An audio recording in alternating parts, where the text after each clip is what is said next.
Welcome back, 1570 AM WNST. My next guest is Nestor Aparicio, who always has great energy, ergo the Baltimore Positive logo that he proudly displays on our radio station. Nestor, welcome in. Hey, how are you? What's going on? Fantastic. Thank you for asking. Great time of the year. I went to my godson's graduation the other day at North Hartford High School. Brooks Bondura, give him a shout out. All Just a right. wonderful young man. 18 years. I get emotional at these type of things. It takes you back to the day, right? When Now, you I remember when I graduate. first watched Tony Oh my God. Soprano and he got emotional about the Ducks. Do you remember Oh that? yeah, yeah. Of Right? course, And, of and he, course. he couldn't explain it, and you get emotional. And, we moved out to the woods last year, just seeing birds and animals and things that I Yeah. never paid much attention to. Life is good. Life is Most of my good, man. life, right? And you're out fishing and doing things. I would say the graduation thing. We were just walking down the street in New York last week, and somebody was in a cap and gown, yelled, "Congrats!" And I'm Yeah. thinking to myself, I should have paraded around more in my little green Dundalk Owls thing. And never went to the stage at University of Baltimore. I graduated. My dad had just passed, and my mom. It would have been like sort of maybe not a good thing for any of us. I never Gotcha. bought the cap and gown. Ah, So I've only done that thing. I've done a lot of things I've seen Seal 3 times in the last 3 weeks. There's a it's lot of things amazing. I've done multiple times in my life, but putting on a cap and gown is something I only did once in my life. That's right. I don't really have any pictures of it, like, weirdly. And the anniversary is June 2nd. So this weekend it will be 85, and this is Oh, 38 85. years. It's been 38 years since I graduated high school. 38 for you, 42 for me. Wow. No Crazy, wonder you're crazy stuff. emotional, Dan. Very emotional. One of the kids halfway through, after he gets his certificate, diploma, he does a front flip and lands on his feet, and the crowd went wild. He popped the crowd, and a few minutes later, another kid does a backwards flip. And at the very end, this kid does a pop, block, and drop it dance move, which it was really, really good. The The kids, mighty North Hartford Hawks, correct? North Hartford Hawks, yeah, Yeah, the Hawks fly. That's what it is, right? It's a flying hawk. it's a flying hawk, but it was just wonderful just to see the kids and the parents. And you know what? As much as things change, they stay the same, right? It's life, and you talk about you had positive energy coming in here. You always do, but I this is heard an owl the other day. Can I say this to you? In you my heard an owl, life, you heard an owl, and I heard a woodpecker. So go ahead, you tell me your owl story. I get woodpeckers. My wife feeds the woodpeckers, Oh, so I love just woodpeckers. Oh, we have noise they make, every it's amazing. pileated, every red belly. We do it You all. We really, do it all around that's here. great. So male, female, the whole deal. The red dot, the no red dot, the whole deal. Nice, So nice. yeah, totally, man. We're totally into the birds. So I'm an early riser. I'm a worker, man. I'm up before anybody you know. Like, no, Before dawn. I'm not bragging. I'm just I know saying, you are. like, So you I are. was up at 2:20 this morning. I'm up before Why 4 so every late? Would morning. you were asleep? I slept till 5:20 like 3 days ago, and was like, what? Man, the sun was almost coming up. So I'm up really early, and I brew, some Rofo, and I get my head together, put some music on, get my notes together, what I'm going to do for the day, get our content out, checking social media, staying up on everything. And I opened the window because it's beautiful, and I heard an owl. And it was Mm, very, very like distinct. Now I'm a distinct. Dundalk Owl, right? I'm a Dundalk Owl Hall of Famer, right? There So you like, go. I can sing the song for you, which I have done, which I can do on command at any time. Which I kind of screwed up when they put me in the hall. I had a really awful speech when I went in, but I had never heard an owl until maybe about a year ago. My wife has an app that tells you what bird's a Carolina wren and what bird's a cardinal and whether it's male or female. Like, so she holds it out to the window, and she does this with plants to identify plants and stuff like that. That's poison ivy in the woods. Right, stay She's a away woods from it. person, right? So she did it last summer. She thought she heard an owl, and she went outside, and sure enough, it says great horned owl, and you can Mm, see the heartbeat of the sound. So the other day, I heard an owl, and it was so unique. And so you're talking about hawks and yeah. owls and birds and stupid stuff we're doing, and we are on the lookout for our first Oriole. My wife she Ah, did the orange this is thing with the jelly that you do to get. We haven't seen one. We saw one last year, but not so good this year. it sounds like you're on your way to an ornithological tour, if that's correct. You know who are little SOBs? The Blue Jays. They Why come is in that? packs. They're nasty. Are they They really? come in packs, and they eat all the peanuts from the squirrels, and they guard. There'll be one blue jay that will stand on top of the bird feeder, not eating it, just making sure nobody else comes. Nobody else And comes then there's in. some wrens and like finches. They don't care about the Blue Jays. They just eat. They come, but other birds are very intimidated. Cardinals are very, very elusive. If they see you, they'll move to the other side of the tree. But Blue Jays, they're not elusive. They just come in packs and they squawk. They sound like whistles. So Blue Jays, I never knew in '89, Craig Olson, right? Dave Johnson, the Nail, Pete Harnish, all that stuff. I never knew how nasty Blue Jays were. Is But that they're right? not. Did not know that. Yeah, Look, they're they're not. just They're a not bird. cool. They're They're just a big bird. too. Yeah. Yeah. No, good stuff, man. Ravens are nasty. You ever seen Ravens in the wild? Ravens are very nasty. Yes, they are. Yeah. In Tokyo, they're kind of everywhere. They're kind of like pigeons, and they're big and they're nasty. Yeah, you don't want to mess with the Ravens. So we know that though. Fall time, we know That's that. right. That's right. And the Baltimore Ravens, there no team more elusive than Baltimore Ravens. I tell you what, I was looking at some headlines this morning, caught my attention. I should have stuck with coaching this. Monty Williams gets $78.5 million to coach the Detroit Pistons for 6 years. $13 million a year to coach basketball, Nestor. It's amazing. It's good work if you can get it. You know what I God, mean? that's a lot of money, man. That's a lot. Monty Williams, come on now. Well, there's a 13 lot of local people that have done well in the NBA that you would never know. The assistant general manager of Chicago Bulls is a Baltimore guy, big time Baltimore guy, and he's totally off the radar. Never been on my show. None of that. He's a behind the scenes guy. My dude Freddie Ullman's in baseball has been out running the Padres. Baltimore people, man. Circle But back like to the Bulls. I remember it was Jerry Krause back during the Michael yeah, Jordan era, right? But it's not Krause anymore, right? Oh my God, yeah. I mean, I'm it's gone. like it is amazing. The guy Bob Myers stepped down in Golden State. He's been the Dick Cass, the Joe Foss, the overseer of the Warriors, and there's no bigger success story in sports. I mean, you talk about the value of the Warriors from what they were to where they were went doormat. with players, and then got an arena built, moved the franchise. And I had Barry Bloom on this week, and I had Eric Fisher on, two of the really great baseball minds. I only get A+ guests. No, I mean, no offense. When I had a producer, they would book anybody. I am my producer now, so when you hear a guest on the show, it's somebody that I only have A-list guests. I mean, no offense. I mean, I'm being honest. If it's worth my time, it's worth their time. Barry Bloom came on and did a whole thing on the Oakland A's and Vegas and moving an MLB franchise. He's covered baseball 46 years, and he has seen one franchise move, Montreal, right? And you talk about these franchises and the amount of money they're churning out and what they can pay a head coach, and then what they can pay him to go away. And then Leonsis is so cheap in hockey that he invites Trotz to leave, and it screws the whole franchise up.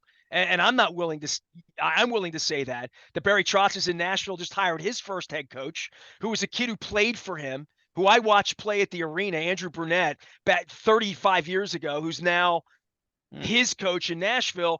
And I don't know what Brunette's making, but I bet Brunette's deal is bigger than Trotz's first 10 years coaching the Predators, because Trotz was making no money. And now there's just money in this. I mean, Jim Schwartz just took the assistant head coaching job in Cleveland, right? Right. He's making more money there than he was making as the head coach of the Lions. $4.5, I would think, a year. Yeah, more than he made as the head coach of the Lions. Right, of course. A half a generation ago. Yeah. Well, look, it's the money has accelerated. The money portion of it has been accelerated. The value of the franchises has gone through the roof, has skyrocketed, so they can pay more money. But $52 million is what Lamar Jackson's making to play quarterback this year. Ray Lewis worked his whole life to try to get the $52 million, right? No. And they built. And you used to always say, for like, Palmer was always pissy. Brooks was never pissy, but those guys, they never got paid. No. Mike Schmidt came 10 minutes later and got paid.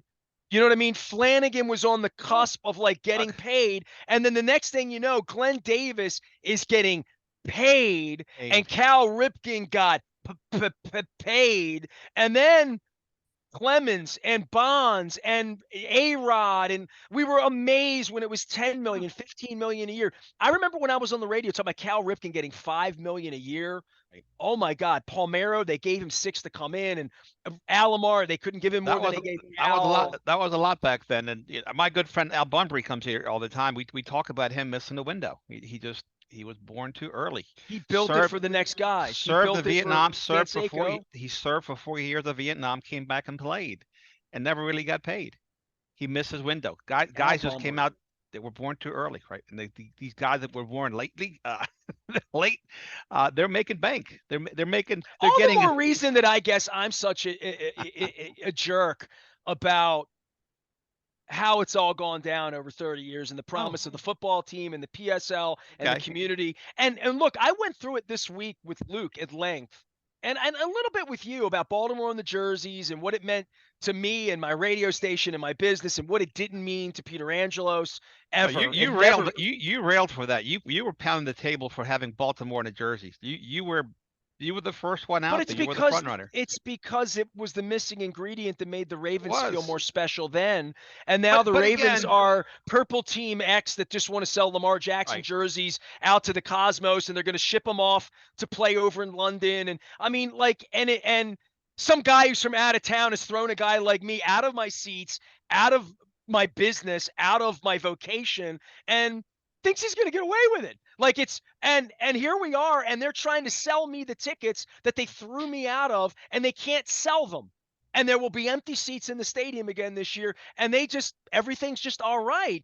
And it's just it's been weird watching how local matters until it doesn't matter, and now it's all that matters to the Orioles, right? The Orioles just can't hug and love up Baltimore enough and make it feel fake authentic, and they have announcers from out of town. They fly Ben McDonald in to do games. He doesn't live here. Palmer's never really lived here, but has had a place here. Their managers don't live here. Their players don't live here. And meanwhile, Al Bunbury is just trying to make a living. I mean, it's sad. And we lost Mike Young this week, you know? So yeah,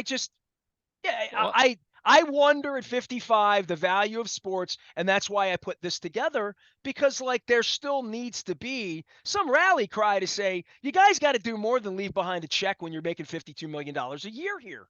You know what I mean? Like, and that's not an indictment of Lamar Jackson any more than it was a challenge to Cal Ripken a generation ago when he was making 5 or 6. And to whom much is given, much is expected. Absolutely. Let me ask you this, Ness. So back when they didn't have the name on the front of the jersey, that was before the Nationals, before Washington got a team. So I'm guessing Peter Angelos thought of the Orioles as Maryland's team, right? So I guess he didn't want to turn off his Washington clientele by putting Baltimore in the front of the jerseys. I don't know. You tell me. So you really stepped into a pile of doo-doo in this one with me, because I am releasing the Peter Principles right now.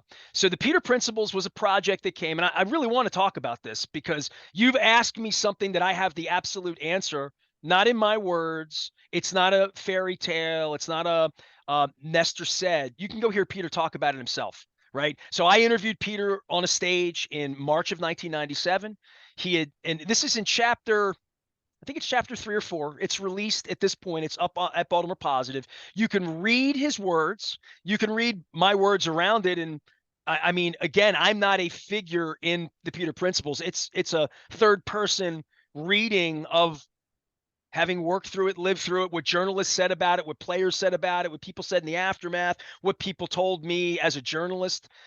But Peter sat with me and had several drinks, and it, by the third segment, you can hear the slurs and where it was going. And man, I was 5 years into radio, and I was fearless, clearly. Go listen to it. And he lied through most of it. Like most of it when you listen to the end of it. And it's a good hour and a half. I mean, it's not, and he did a lot of the talking. It was I would ask the dumb kid, 27-year-old Nestor question to the nouveau millionaire guy who owns the team, who had run off Lucchino, who had run off John Miller, and all of these were topics. And part of the topic was Baltimore and the jerseys. Now, I can imitate him, but you can go listen to what he said about Washington and he brought up the Bay Area, how if Washington ever had a team, it would completely destroy Baltimore, and there's no way Baltimore could compete. And, I had Barry Bloom on this week, and he talked, and this is the way an old guy thinks about it. And Barry's watched baseball for 46 years. He's like, I just want to set the record straight. Y'all do know that the Yankees, the Red Sox, and the Blue Jays will always have more money. No matter how many people come, no matter how many Coons sponsorships there are, they will always, always, always, always have more money. And that's the way it is. So in that, as long as you're in that division, you're always going to be outspent. Because of the And market size of Baltimore versus the other because of all of it, and metro now the areas. Washington giveaway from 20 years ago that Yeah, really has changed the trajectory of the market, the potentiality of how much money you can make here, right? sure. If you don't own the television deal. Now, I mean, Dennis, the television part of this, and I talked to Eric Fisher at length about this. I mean, the Padres don't have a television network. Their network went bankrupt, and 48 hours ago, they handed baseball rights back to Major League Baseball and said we can't pay the bill. And that's how, because of the cable cord cutting and like all that's going on, there's a paradigm shift going on in how the money's going to be made. Not in the NFL where they're just printing it and they can throw me Oh, out, that's throw that's the anybody out. beauty of But having salary cap, though. That's the whole thing with the NFL. but baseball without the floor, with nefarious owners, with this sham of revenue sharing. I mean, look at the Tampa Rays, look at the Oakland A's, look at this Kansas City Royals who won for a minute. Now nobody goes to the games anymore and they have no money and they're back at the bottom because the White Sox can outspend them, like all of the things that are inherent when you don't have enough money, right? And I don't know how deep John's pockets or mom or where they are, but I do worry that they get this right these 5 years because they have this incredible window to get it right, and they're doing all of this hugging Baltimore, all of this stuff that for a generation was lost. And I put the Peter principles out not to be a jerk.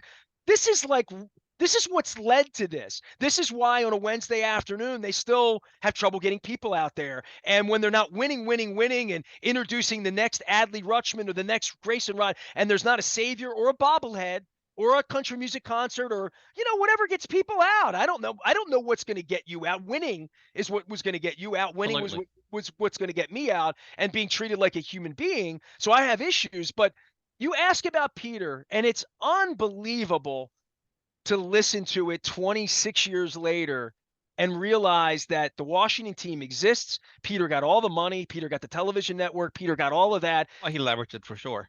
And he's now, not of a capacity to ever speak again. So the record, like Frank Sinatra, the record speaks for itself. But he talked at length, out loud, in an anti-Baltimore on the Jersey way that he never really relented. I mean, in 8 and 9, John had a big part in that period of time.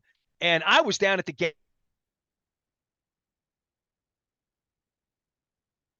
gallery when Jim Palmer came down the escalator with that everybody wanted. And my God, Dennis, that was 15 years ago now. They've been wearing Baltimore on the road for 15 years. They really have. And so the City Connect jersey, it passed fail or whatever, but it said Baltimore on it. And they make all of these ads and they do all of this stuff. And this is their moment in the sun. They could not have a rosier forecast for what the next couple of years could look like if they can just get you and me and people to buy in. And honestly, there hasn't been a night this week we haven't watched the Orioles play. When they played Wednesday afternoon, my wife was like, it was her birthday and she wasn't feeling well, but she was a little bummed the game wasn't on. She's like, I'm kind of enjoying watching baseball again, where it's Yeah. competitive and good and fast and it gets over in 2 hours.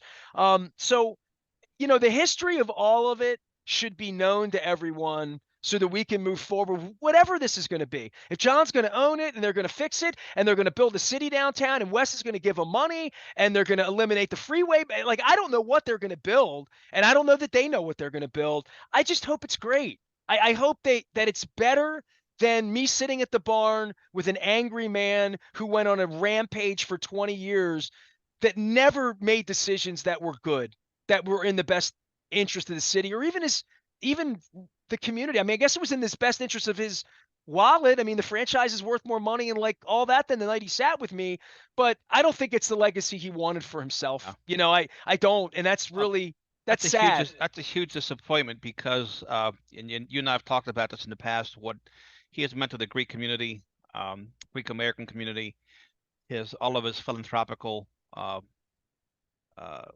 contributions and whatnot to all the local To my churches. university.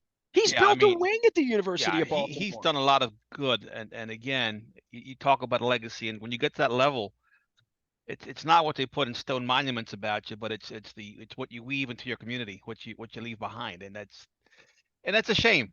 It really is. Oh, I know he wanted to do well. I mean, like, I don't think there's any doubt about Yeah. that. That was very apparent in the beginning. And then there's just the people skills, the lawyer skills, Oh, the, you sat with him. He was a very intelligent, very well-spoken man. I mean, his mastery of the English language was second to none. I mean, he was a customer of mine and a client, and I enjoyed speaking with him. And well, I had high hopes when he bought the Orioles. I did a backflip on a somersault. The entire Greek American community did. We had one of our own, so to speak. well, so did And East Baltimore. yeah, I he mean, did my real dad well. worked You at the talked, point. yeah, He fought for people yep. He was a people like fighter. my family. He Like, was a and fighter. he was a fighter, He and that's was. all he really knew how to do. And once it got to that level, fighting with everybody became problematic. And the Well, Baltimore thing for him was about keeping Washington whole, and he knew the value in Washington. He he did. negotiated to his grave to the value He of did. He Washington did. in regard to the television network, Lerner, Yeah, he knew. like, so he knew where the money was in 2003, 4, 5, and 6, and that piece of it. I hope they win. But I but hope. he had to play some defense because a lot of his clientele pre the Nationals coming into existence was that Northern Virginia corridor. I mean, they love the Orioles. They came to the games. They bought tickets. They bought suites. Listen, I'll tell you Um, this: I didn't build my career being disrespectful to people like Peter Angelos, right? So you can go back and you can listen to it. You can know where I was in my life. Funny story for you. The morning that the Peter Angelos interview was to happen, it was set up by a man named Frank Slivka. Frank did the Thompson Sports Banquet for many, many years. Frank's I know the son, name. Joe, owned the barn. Joe Slivka, Yeah. very politically active in Harford County. Joe owned the barn. Joe's a Calvert Hall guy. So Joe's father, Frank, knew Pete. No, Pete, I'll get Pete down here. Great. So Peter came over that night to do the show. And that morning, I swear, I'll never forget, I woke up in Fort Lauderdale. I was doing Orioles broadcasts from the dugout with Davey Johnson and Rick Down and all the players of that era. I have all the pictures, and I broadcast in the Doubletree in Fort Lauderdale, right Mhm. off Oakland Park. And that morning, I had U.S. Air, which I would never recommend taking U.S. Air. It was always terrible. It was always awful. And these are the kind they screwed me. They canceled my flight. And it was the day that I had to get home to do a live, none of this taping. It was live on the air from the barn. It was the Budweiser Sports Forum. I didn't have WNST. So this is March of 97. It was a year and a half before I had the radio station. So I was on 1360. And Steve Hennessy was my producer and partner, had to pick me up at the airport. It was chaotic getting on a flight. Southwest Airlines saved my life and got me home. Steve picked me up at the airport, had all of my equipment, my remote equipment, which was boxes of stuff back then. And we had ISDN lines, just heavy, awful equipment. And I was panicked and I had to get the equipment with me. The equipment had to make it to get to the barn to be plugged in to get us on the radio. All of that happened, and Peter Angelo showed up. I made it. It was one of the most hectic days of my life, and I'm 27 years old, right? Like that. And I get back with a tan, and there's the owner of the Orioles sitting with me. He did a lot of media then. He He was did. he He was did. always on the phone with Stedman and Yeah. Rosenthal, yelling at Rosenthal, yelling at Schmuck. Those guys have horror stories about late night threatening phone, like crazy stuff that he did during this period of time. And he came out to Well, the barn, sat, and I would love for you to listen to it. I'm very proud of it. yeah. I mean, I really am, and I'm proud of the answers he gave. I mean, he Perry Mason. He stood up for an hour and a half. And now, let's not get excited here, young man. Let me tell you how it is. And he addressed like a jury. He spoke to the Spoke. people in the Sure he did. room. He rolled his sleeves up and he got it. He liked to spar. This was he and I talking about it. You're wrong on these issues. Let me tell you about Washington, D.C. And then he went into it. And like, please go listen to it. I I'm will. very, very proud of it. 25 years, 31 years into my career, it sits on the front of the website. And people should know how all this happened. And then what they can do to make it better. Go sit in the squirt section and buy tickets and get a city. I mean, I hope that Build we a have winner. turned the Build page. build a winner. Invest in the team, and people will come. Winning cures a lot of things, and that's what we tune into. It's hard when you're out of it in the third or fourth inning almost every game. You know what? Uh, Lenny Moore once stood up, and I think Lenny had reputational issues here in a yeah, very fragmented town in that period of his life and who he was and where he went to school. And he gave this speech one night after his son passed, and he said something about his father, and it's probably I have it on tape somewhere because I've asked him about it to give the speech again because it's part of what he does. And he said that his father taught him that being kind was absolutely free. It's free to be kind that's to wonderful too. anybody. It's wonderful. And that was a Lenny Moore. That's something that he put in my heart. And it's like, you know what? When I see Palmer speaking to Anthony Santander, and there's clearly a language barrier, and he has a translator after the game, or whether it's Ryan Mountcastle or whatever. That's how I'm getting to know these players. Luke's down in the locker room. They've taken that ability away from me, for better or for worse. But so I see these kids and I see their dream and I see them having lost a lot of games. I don't see any golden child on this team that's got a lot of money and who's a jerk. And I was around a lot of jerks in clubhouses for years and years and years where I wanted to root for the player until he came to my team and I got to know him. And I'm like, Yeah. I mean, or Uh, meeting a band and you love the rock star and they treat you like trash and you're like, ah, right. You like the music, but you don't like the players. That's yeah, yeah, yeah, so I think it's really important. And maybe this is just me being Pollyanna or old man get off my lawn or whatever. I think it's really, really important that Adley Rutschman's a good cat and that Gunnar Henderson's a good guy and that Austin Hayes is a good and they appeal to me when they speak to me as guys who are really trying hard and this means something to them. And even the fans being there, they're not so jaded yet that it feels like major league. They've had nobody at their games for years, and now some people are starting to show up and they're banging the drum and they're wearing black jerseys and they're bitching about relief pitching and they're mad at the manager for that's pulling. right. There's like real baseball stuff going on, and it's just it has warmed my soul at 55, named Aparicio, to think that maybe we're going to move There's a past chance. this. There's hope, right? There's hope from a hopeless situation, a Maybe seemingly this hopeless can be fun situation. again. Maybe this can be fun again. It That's is in the all. moment. It is in the moment. Yeah. That's what we have to enjoy. That's my takeaway from it, right? Hey man, It's eight in the weeks ago, moment. would you have sat over there on this program and said that it was going to be fun? I mean, I, you're I've hoping and had all, but you I've had weren't like, I'm going to the games, right? I've had entire segments where I've talked about nothing but the Orioles, which is unheard for me. But football guy, you know that. Talk football, lacrosse, wrestling, you name it. But when it came to baseball, not in my lane. But guess what? Now it's in my lane.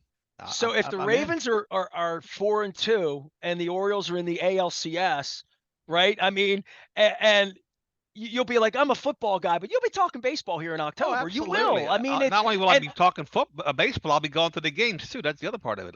I'll be at Camden Yards, wearing my Baltimore jersey. I'll probably buy one see, and it's not supporting the foreign O's. to me. It just feels like the Dundalk Owls. It feels like a long time ago, right? I mean, it feels like It it's been a was a long long time ago. it That's was a long why. time It ago, doesn't right? feel like it. It was. But I've zoomed into these places. Philadelphia was in the World Series. They're up the road, right? People were on my timeline at the games Sure. recently. Same thing in San Diego where they were good last year, and I have a lot of friends that are live in San Diego. And I flew into St. Louis a year and a half ago when Tucker made that kick in Detroit. I was out there seeing the Rolling Stones, and I flew into a pennant race in a baseball town in September, and it was bonkersly, awesomely, magnificently. I want it for us. That's why I fought. That's why Free the Birds. That's why people think of me, Angelos versus WN, like all of that, because I fought for this. And now that it's here, I hope that it's better than it's been since Brooks, because it needs to be. I mean, we got Eddie Murray on beer cans. We got Clancy dealing beer out. We Yeah. got people coming back to the ballpark. We have It's concerts just. downtown. We have Yeah. good weather coming. It's a different vibe though, the baseball game and the football game. It is in a good way. I mean, they're both great, but when your team is winning, I just feel like when I go to the stadium at Camden Yards, I run into so many people because it's Baltimore. You see everybody. You see people from your high school, from everywhere, all walks of life, and you see them there. You know what's neat for me? I haven't been to the game since opening day, and I went down opening day, took pictures, and went around and did just had fun. I saw people I like, right, on opening day. I look for people I like from high school. Yeah, I sat with them for an you inning, see them. I mean, they're just moved everywhere. around. They're everywhere. And it's crowded on opening day, and I haven't been back. Every day since that day, thanks to social media, I see everybody who is at the ballpark. I like their pictures, and they're with their kids. They're with Clancy. They're there for the tough losses. Greg Ash is there live streaming all night. Eddie Lauer's there early, taking BP, trying to catch baseballs out in center field. And then he tries to get weases himself behind home plate so he gets on the camera in the seventh inning. I mean, I got everybody's story, Dan. You know what I mean? So I'm watching the game while they're watching the game. And look, I invited you to the game Wednesday at 3:00. We could have sat out there for 4 hours like the old days and watched 20 runs. And instead, I went into a yoga mat. They're up 4-1. I'm like pretty confident I'm going to come out and it's going to be a 7-2 victory. Right. And I come out and they're losing 11-8. It's crazy. So that's baseball, though. It's baseball. That's why we watch, and I guess that's why they pull me back in. It's like the mafia. We're back in. Look, they're a lot of fun. They're a fun group. They're seemingly a good group of guys. They're easy to root for. And like I said, it's Baltimore. Get down to the Camden Yards and see your friends and root for the Orioles. It's a lot of fun. Root for the home team. If they don't win, it's a shame. Right, exactly. All right, good. So we didn't. So there's no football to do. We're done with football for now. No football. Not for what? Right. We're good. We're going to focus on the Orioles. The right. best game in town. It's very nice when both teams are doing well. You mentioned Philadelphia, of course, Eagles in the Super Bowl last year, Phillies. The 76ers are their biggest drama, right? They're right there. I mean, but again, their Philly sports is very relevant. I mean, they have some winning franchises. It's great. Villanova's always. I mean, they have ancillary things in the way that we have lacrosse. They do, I mean, you bring the good doctor on every week, right? Absolutely. And it's all about. And again, on Monday, championship play. Calvert Hall kids in the game. I mean, there's always a local angle with lacrosse. Always. So, look, it's going to be a good summer around here just because baseball's back. The arena, the CFG Bank Arena has all of these. I'm going to see Bryan Adams this week. Nice. So yeah, like I am bullish on Baltimore. I always have been, you know that. But Baltimore is better when the baseball team. This is the centerpiece of the city behind my shoulders, right? Like it's better when it's full. It's better when it's vibrant, and it's better when people feel included. 100%. So yeah, 100%. everybody should be included, including journalists. 100%. Always appreciate Nestor. Nestor woke up today as he always does in a positive mood. Crab Cake Tour, right? What else you got going on? The Crab Cake Tour, the Oyster Tour, and the 25th anniversary. Our 25th anniversary is August 3rd. I'm sort of planning to try to drag you and everybody else over to Dundalk on the 3rd and 4th. We're gonna start the 25th anniversary at Costas in a drug city with just some old school sit downs with friends, old friends, talking about old times. And I'm really going to try to appeal to folks. My buddy Miles Goodman hit me, and he's looking for a Get Nasty shirt. Like he's like, do you have any left? And I'm like, I'm looking around for some old school pictures of me and Trent Dilfer and Ray Lewis that I've never seen. Because and even Goose. I mean, Goose and I did a lot together. I like unearthing treasures. And what I'm going to try to do is find some sponsors to sort of underwrite some prizes for the best stuff that people can find over 25 years of us being here, because we're really proud. I'm doing this Maryland Lottery thing for 50th anniversary, right? And it's all this old school stuff from the 70s. You know, the 90s are old school now, right? The 90s are like classic rock now. So having founded this thing August 3rd of 1998, I want to go back into the Wayback Machine when Vinny Testaverde and Jim Harbaugh were quarterbacking. Let's go. Cal Ripken was streaking and anyway. Good I know stuff. You got people to have on. So. Good stuff. Appreciate it. There he goes, Nestor J. Aparicio here. He's on the hot streak. 1570 AM Baltimore Positive. We'll take a quick break and come back right after this.